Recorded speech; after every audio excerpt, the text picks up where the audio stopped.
Hi, I'm Michael. I'm a small business owner, investor, improv artist. I'm very, very neurotic, and I'm always looking for something new and interesting to entertain me. I'm a TV host, and I'm your host right now for what we call the Second Scene podcast.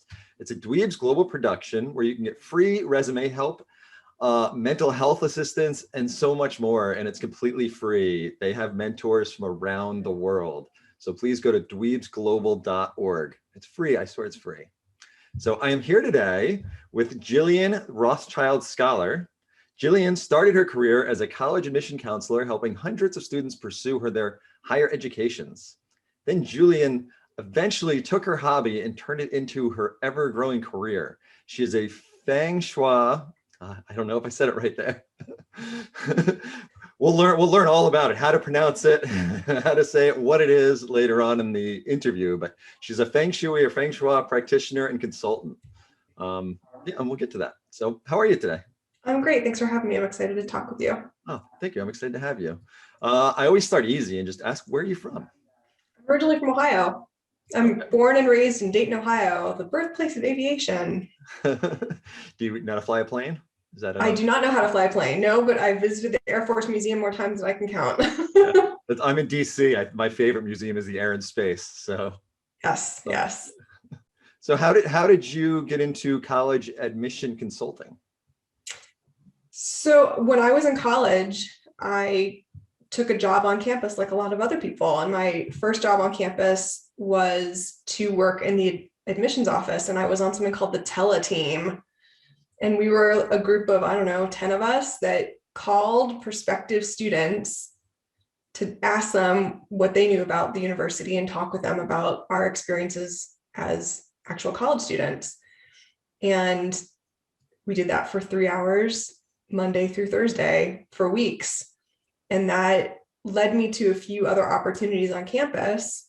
And by the time I graduated, and this was at the University of Toledo in Ohio, it's my undergraduate alma mater. And when I was graduating, finishing up my degree, a couple of people in the office would say, "Hey, you've been doing this for a long time. What are you going to do now that you're graduating?" And I kind of was like, "I don't know." And I was getting a degree in international relations and political science and comparative governmental politics. And I didn't know what I was going to do with that. And I kind of looked at them and I was like, "I'm really good at this. How do I get your job?" And they pointed me to the National Association of College Admissions Counseling, which is a national organization called NACAC. And they had a regional organization. And I started applying all over the country. And I just started looking for college admissions jobs. And it was like the right time of the year for that particular industry between academic years, right? Between over the summer when positions changed and people moved on and stuff. Gotcha. And so there were a lot of openings and I applied all over the country. I had a number of interviews and I got offered a position in Los Angeles at a teeny tiny speck of a little liberal arts college in Bel Air. And at the time, my sister was living in LA and I had a grandmother living nearby. And I was like, this is my chance to get out of Ohio. So I convinced my father to help us move a few large pieces of furniture out to my sister, and I got on a plane and I left. To LA. Did you like the change? It was different. It was really, really different. I think I had like small Ohio values in the big city. And like I even took an apartment on campus because I didn't want to have to like figure my way out around LA. And I was there for a number of years. I was there for a couple of years and I like did a great job with their enrollment and I loved the students and the faculty, and had an incident where I needed to, they brought in a new manager and he and I didn't get along and I was like, I'm out of here. So I started looking for another school to go to. And so I found another university, another very small, almost elite visual and performing arts college in Valencia. So I worked there for a number of years. That was a great experience. And that led me to a place where I felt like I wanted to go on to get a master's degree. So I left there to finish my master in higher education enrollment management. Okay. And went on to another college after that. You've been to more colleges than most people have been. I worked for 4 different universities, and I spent the last over 10 years in one company. Oh, well. So I really spent 20 years in college admissions working for different schools, and that's pretty common. People sort of like move up to move on in order to sort of excel. And I really thought I was going to like build my career. I thought I was going to be doing it forever. But there was this sort of saying, like, if you were in college admissions after 3 years, like you were a lifer. And 10 years into it, I was like, I guess I'm a lifer now because I got a master's degree and here's what I'm doing. Right? You put a lot behind it. I was a computer programmer, and I always thought I was going to be a computer programmer. And now, thankfully, I'm not a computer programmer. So, I mean, it was a great experience. I met some incredible people, some amazing artists. I still keep in touch with a lot of my students through social media, and I get to see what they're doing. And it's so adorable to see them doing what they're doing now and look back on, like, I saw them when they were high school kids and, you know, shaking hands with their parents at the college admissions counseling fair. And it was a really beautiful process to see them grow and develop and get married and have babies and develop their own lives. And it's nice. It's wonderful. Nice. So this is kind of an offshoot of what that was. Did you see a lot of changes in the colleges when you were working there, or what colleges have turned into? I mean, I have 11 and 9-year-old boys, and I've just seen the price of college go up and the admissions and just the schools. It just seems like it's, you know, specialty schools are kind of becoming a thing. It's a thing. Do you see where this is going, or? I think it's always been a thing. I mean, I think every university has its own sort of fingerprint and their own sort of flavor and their own personality. And that's why there's thousands of colleges all over the United States, and why people will choose a public school versus a private school or a small school versus a big school, because there's no one size fits all. And I think there's a really important place for community colleges for students who maybe can't afford a 4-year education right away and need to get started, and can have access to really great information and a great building block through community colleges. So I think that there's no one path for students. I mean, I've been out of college admissions for a few years now, so I know that things have changed significantly with the pandemic. And the learning experience has shifted significantly. My husband works for Arizona State University. He's a professor online. So I mean, sort of getting it by proxy, but not through admissions, but I see what he's doing and how things have changed significantly. And so I always encourage students to think about the environments that make them comfortable, think about the environments that make them uncomfortable, and then look for something in between, because typically it's something that's surprising. You know, think, oh, I have a reach school, I really want to go here. I have a safety school, this is where I'm going to go if I can't get anywhere else. And somewhere in between is usually the truth. And usually it's something that pops up that you weren't thinking of, or someone will say, hey, have you heard about this school? Have you checked this out? Because I know your kid, and, you know, maybe you should take a look at this. And that usually ends up being a good fit. What can a freshman in high school do to even start preparing for that? Because it comes before you know it. It comes before you know it. I think something that's really helpful is to sort of know yourself, right? And that is often really hard at that age. Hormones and peer relationships and different learning experiences. It's hard to sort of know who you are when you're a freshman, because who you are as a freshman is going to be totally different in 2 years, in 3 years. But at the core, there's something that you really love. You love art, you love sports, you love music, there's something that you like to read or you like to study. And if you sort of have that pillar as a foundation, then that is a good springboard to identify an environment that you think that may be good for you. And I think it's perfectly okay to go tour. Like, you've got time in the summer, take your parents and go down to the local college and go walk around and go take a tour at the admissions office. The more that you can get exposed to what things look like from the admissions perspective and what that process looks like, by the time you get to be a senior, or sometimes juniors are graduating, you know, a little bit early, by the time you get to that place, you're a lot more comfortable with the process looks like, and you have more information to make a confident choice. Got you. I was a late bloomer and pretty immature, and part of me, you know, I ended up going into communications, which some people go into communications because they want to do something in the communications field, but then there's the rest of us who do it just because don't have anything else. We didn't know what we want to do. It's like psychology, right? People go, oh, I'll just do psychology because that's what everyone else to do. Yeah.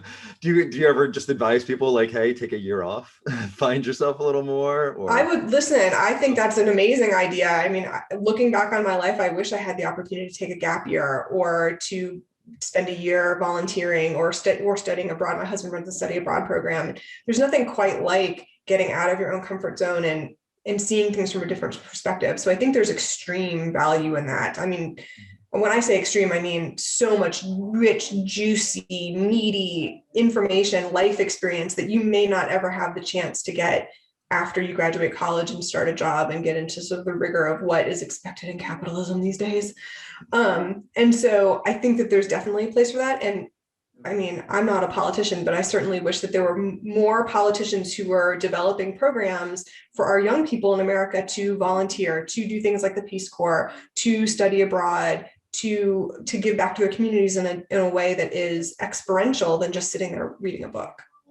It really should. I know some people who have applied for the Peace Corps, some that got into it, others that apply for years and years and years. Like, it would be wonderful. The government should have more, because there's a lot of people that want to do that. It's just such a small opportunity, it seems like.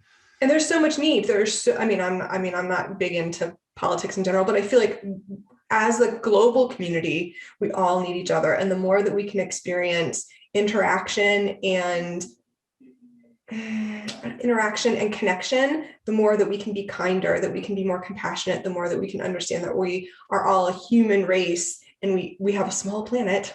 We all need to be here with a finite amount of resources so that we can live happily ever after. Until Elon Musk can get us somewhere else. Well, I do hope that it becomes more acceptable for people to take the year off, children too, because I think I should have been able to do it.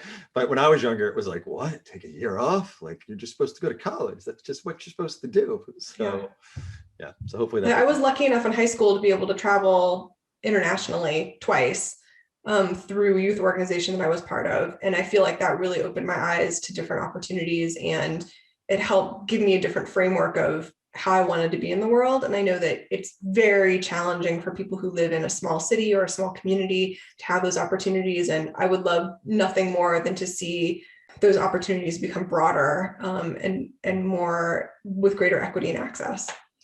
I could not agree more. So when did you start getting into Feng Shui? Feng Shui. Feng Shui. F-E-N-G. It's like it's F-E-N-G, but it sounds like Feng, F-U-N-G, but it's really F-E-N-G, Feng Shui, S-H-U-I. Okay. But it's really, it sounds like Shui, S-H-W-A-Y, like something that you'd hear in a movie with what's his name from Wayne's World, like that's something that Wayne would say. Right. Shui.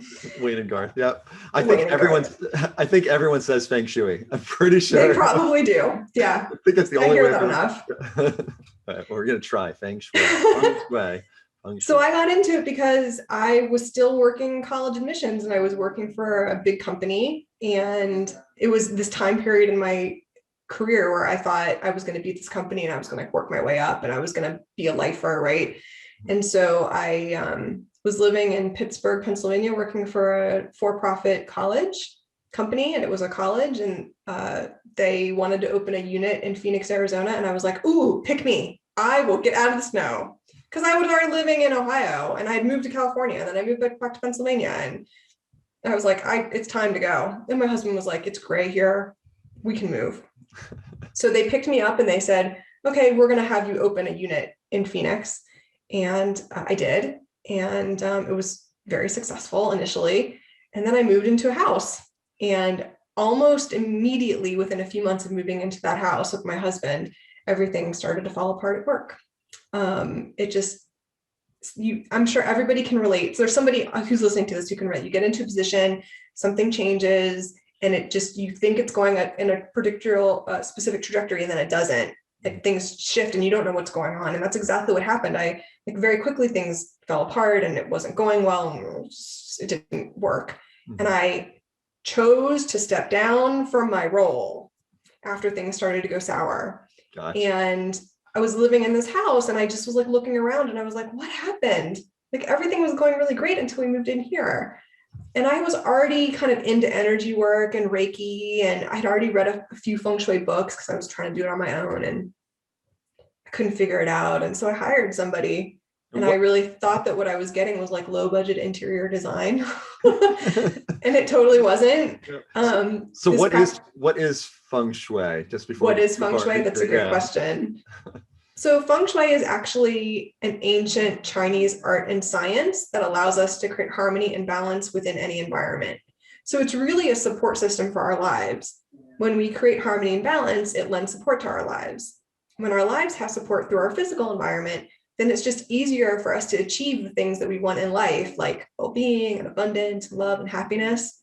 So when you're aligned with energy that's nourishing and supportive, your life is just better. You feel more at ease, you're in the flow, things are just going for you. And so with Feng Shui, typically the three things that people want to focus on when they're approaching Feng Shui as a resource is to address issues with health, wealth, and relationships. And that's exactly the situation that I was in. I was in a situation with my career where the relationship wasn't going well, and I was a little bit concerned about my financial outcome from that situation, and I was like in a hurry to fix it. And so I brought that in as a resource to help me sort of stabilize the situation, because I felt like the rug had sort of been pulled out right from underneath me. And I didn't like that feeling. And so I brought in this practitioner. She said, do all these things, and I did it. And over time, I started to learn and I started to study and I took classes and I started to get trained. And it was like kind of like a zipper. I started putting the pieces together and it was like, and then the penny dropped. And literally the penny dropped because I was still at that company working, and I got a big bonus with a paycheck that had a lot of extra zeros that I was not expecting. And so all of a sudden my husband was like, hey, extra zeros, there's got to be something in this Feng Shui thing. What's this all about? It's like as soon as the money came, my husband was like, all right, there's something with this. So then I really started to study. I went into private mentoring. I took my studies to the next level, and I went much deeper with classical Feng Shui. And I stayed at that company for like almost a decade. And I would have stayed. The truth is, I would have stayed at that company for another 10 years. I convinced myself that I would stay because I was making really good money. I was using my Feng Shui. I was very good at my job. I loved what I was doing. And there was this like hunger inside of me for doing something more. So even though I loved what I was doing, for about a year, I came home like in tears, knowing that there was something else out there for me. And so I could sort of see the writing on the wall, because I also do Chinese astrology and I do a few other things in my practice. So I knew what was coming down the pipeline with this position and where the company was going and what was going to happen in my own chart. And so I was really prepared. Like, even though I said I was going to stay, I was preparing to build my business even further and to make a shift. And then one day, as if on cue, they shut the whole building down. It wasn't like I got laid off, the whole building. Wow. And so, you know, and people, and rightfully so, there were people who were really upset that this is their livelihood and they didn't know what this was. They felt really blindsided. And I was like, it's my day, I'm free. So, and off and I never looked back. Nice. So what is that's amazing. They cut the cuffs off. Like, you would have never left because I was not going to leave. Why would you want to leave good money? But you knew inside that you were meant to do something. The golden handcuffs, they were like golden handcuffs. And it was don't get me wrong, it wasn't like it was a smooth transition completely, but I was super happy. Like I was like, they were like, here, you need to turn your badge in today. I was like, here, I tossed my badge and I was like, I'm out of here. It's like, I knew where I was going. So I could see what was the next thing was going to be. So I was super excited to jump into it. And that's a nice way to make a transition. I mean, I always say to people, don't leave a good job. I mean, I don't really encourage people to leave right away. Right. No. So how does Feng Shui, I'm getting almost there. Feng Shui. How does Feng Shui tie into like Chinese astrology and Reiki and other things you've mentioned? Yeah, so I actually don't practice Reiki in my business. It's something that I do sort of internally for myself, but it's sort of a building block for how I started with energy work, because Feng Shui really is energy work.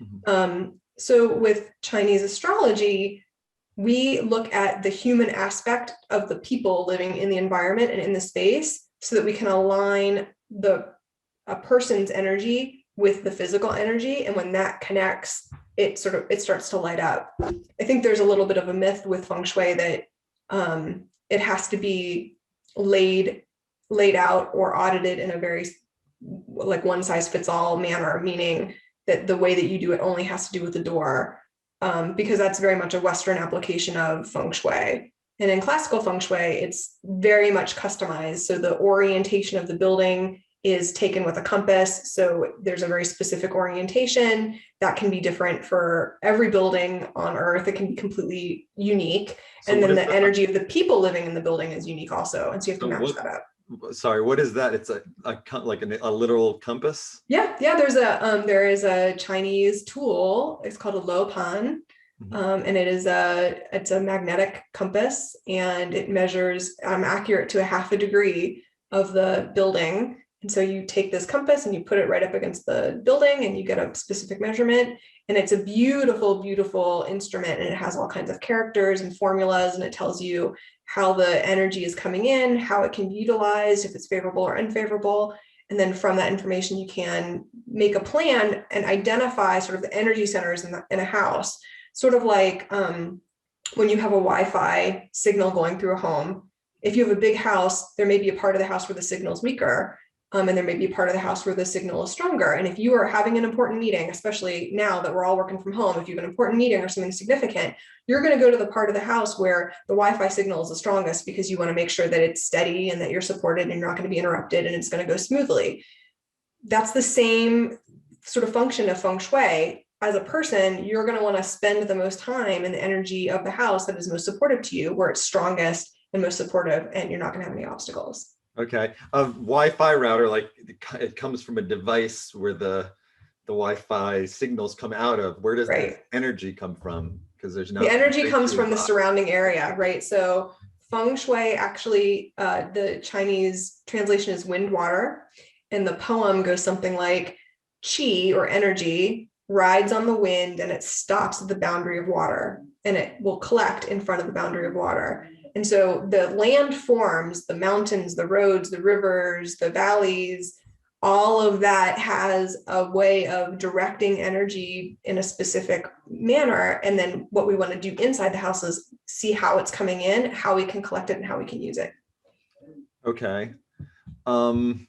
It's hard to completely grasp. Like it's really hard thing to imagine making a difference by changing furniture, by changing Right. where you're Because on what you've heard is, if I put a bagua mirror on my house, then my life is going to get better. If I put a money tree in the money corner, I will get money. Or if I put a frog in front of the house that has a coin in its mouth, then money will come to me. Right. It sounds very superstitious. Right. And Feng Shui is not superstition. It's not a religion. We're talking about the energy of Mother Nature. This is like, how can those things help you? That's not aligning yourself with favorable energy. That's someone selling you something that isn't meaningful or doesn't work. That's not what Feng Shui is to me. To me, Feng Shui is putting the right timing with the right alignment together with the right people. And when that happens, it's like a circuit and everything just lights up. Okay. What can somebody do to try to make their house more feng shui? Better? Yeah. I think the thing to do first is to address clutter. I think that here in the United States in particular, well, I mean, it's becoming more global. We really need to deal with our clutter. We have so much stuff, and we have more, especially here in the United States, we have larger spaces comparatively to the rest of the world. And so I think it's really important that we're practical about that, and making sure that our home is not just a place to store stuff, that it's really a feeling. That we need to make sure that we're paying attention to our surroundings. We just have so much stuff. We have to deal with the clutter. When you think about what's happening in the United States, the reason that we have storage facilities is because we have accumulated so many belongings that we have no relationship with, that we have to rent a space down the street to store the stuff that we don't even use 90% of the time in the year. And that's not having a relationship with anything in your space. That's not being aligned with energy that's supportive to you. That was money once that you're not engaged with in any way. It's not helping you. It's not doing anything for you. And so I think it's really important to understand that dealing with your clutter is one of the fastest ways to bring in new opportunities. People say, oh, is the glass half full or is it half empty? Well, from my perspective, the glass needs to be completely empty in order for anything to come into it. Even if it's half full, there's still something there that is preventing all of the things that you want from coming in. So I really think it's important, if you were going to do one thing right now, go declutter something and think about, I'm not saying that you have to live your life like a minimalist. I don't either. I have stuff in my house too, but I do look around every now and then and go, what's here that I can get rid of 1/3 of? And you can even prove this to yourself. It's like trash bag therapy. You can go through your home, give away stuff, throw away stuff that you don't need. If it's broken, if it's not usable, if it's stuff that is old or it's in disrepair, just get rid of it. You'll have a bag of stuff that you can donate, that you can sort of recycle or regift, or is usable, that maybe your kids have outgrown these toys and maybe they can be gifted to somebody else. And then you will have a pile, the sort of dodgy pile, where you don't want to give it away. You're going to feel guilty if you get rid of it. You're not sure what to do with it. Maybe I'll need it someday. That's a very dodgy place to have, right? So my recommendation is put it in a box, write a date on it, stick it somewhere, and in 6 months, go back to that box. If you have not taken anything out of that box in 6 months, you've proven to yourself that you do not need it. It's not a need. You don't really need it. I completely understand. We have a shed that we go into every once in a while to move stuff so that we can get to something that we need. And then we put all that stuff back. And we try to keep the house decluttered, but it's hard. It's hard. And it is a little bit of a process. I mean, there's a reason why one of the things that I do in my practice is I write a newsletter like twice a month. And one of the things I do quarterly is I remind people, like, you need to clear out your gutters, you need to check for leaks, you need to make sure the windows are sealed, you need to check your roof.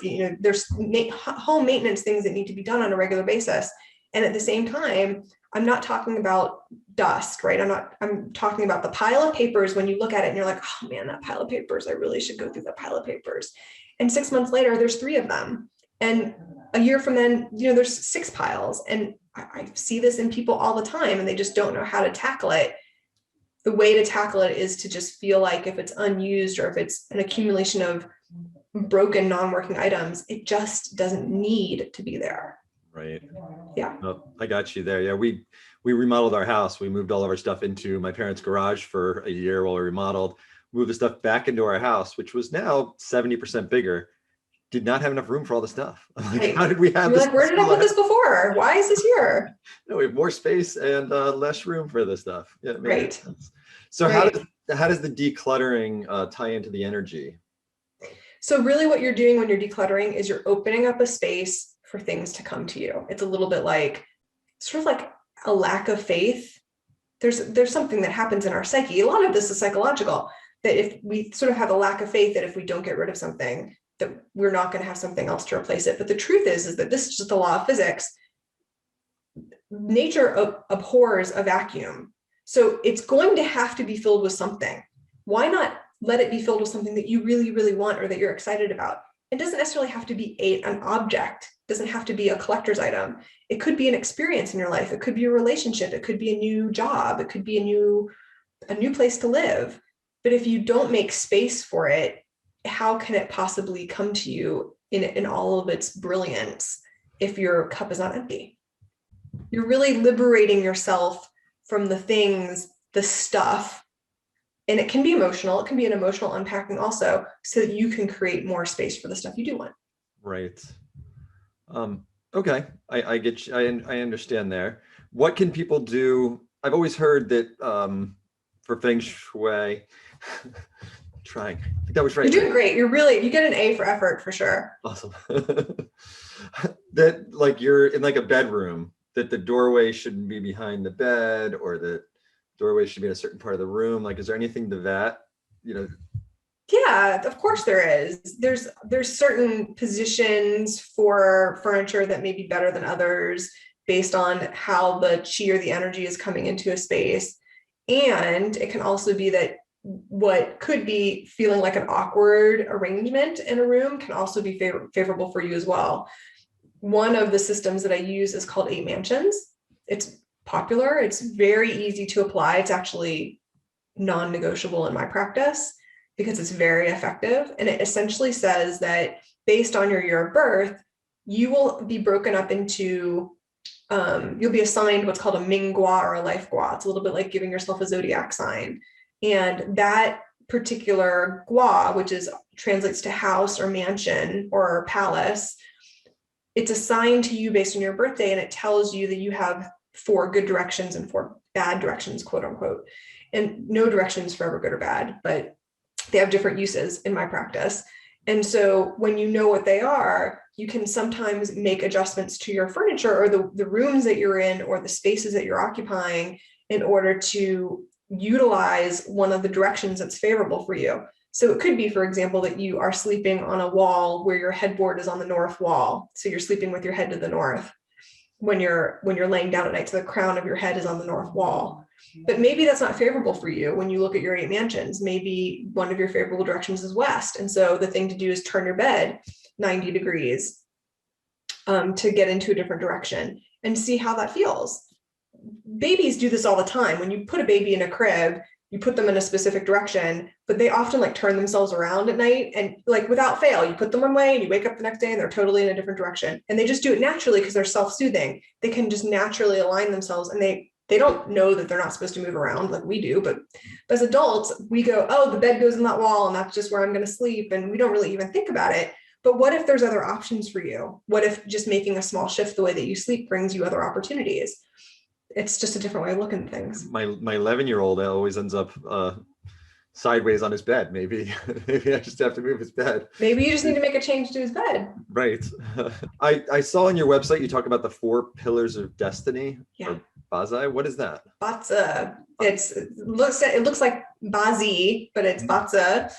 And it's a formation of essentially Chinese astrology, if you will. And it basically says that there's 12 animal signs, the Chinese zodiac, and these animal signs are derived from your birth data.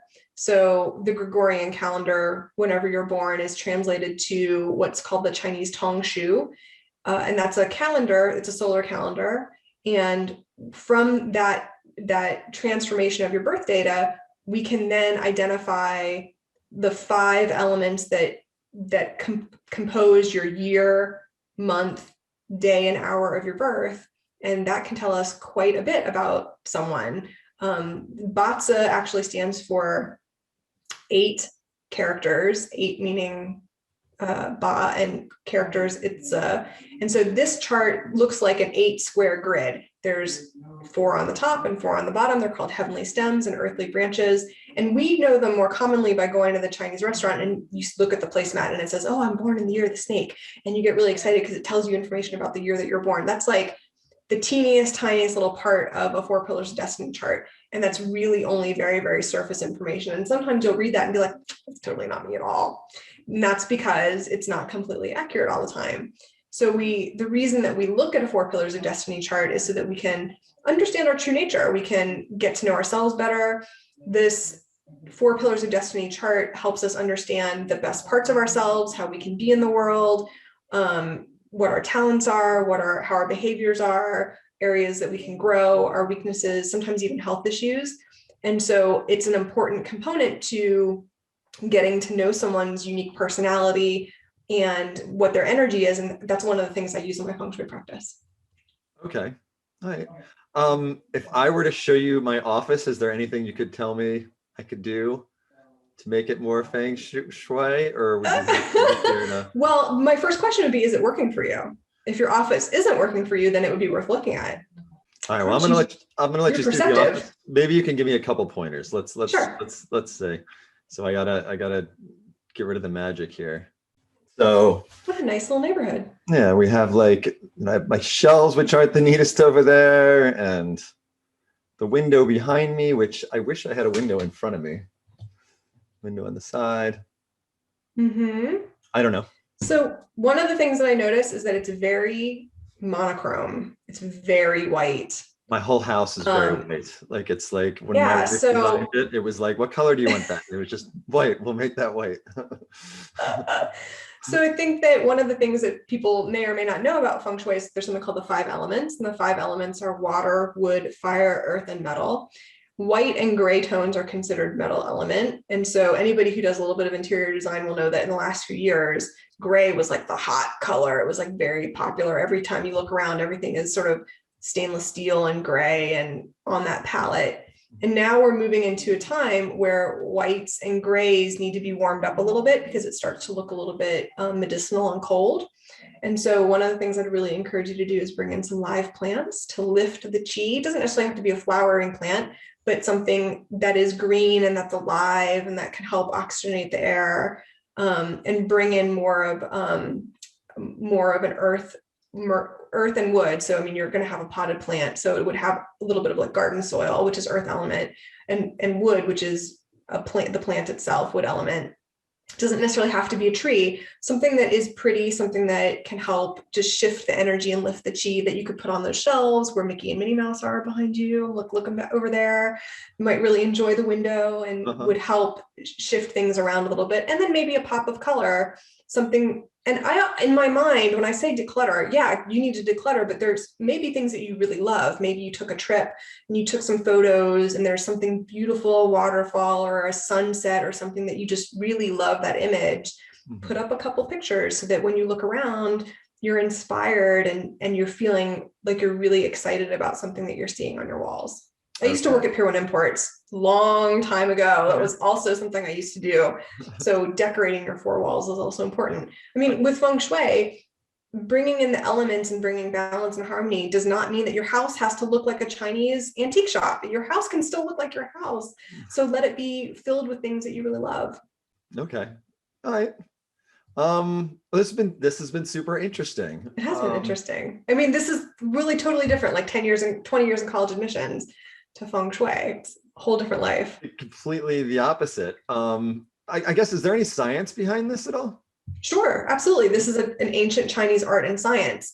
So the science part of it is we're using a compass with ancient time-tested formulas that are very specific. So we're measuring accuracy to about, with work that I do, because I use a Lopan, I'm accurate to about 1/2 degree, and we're aligning things very specifically. And we usually only have a few inches to work with.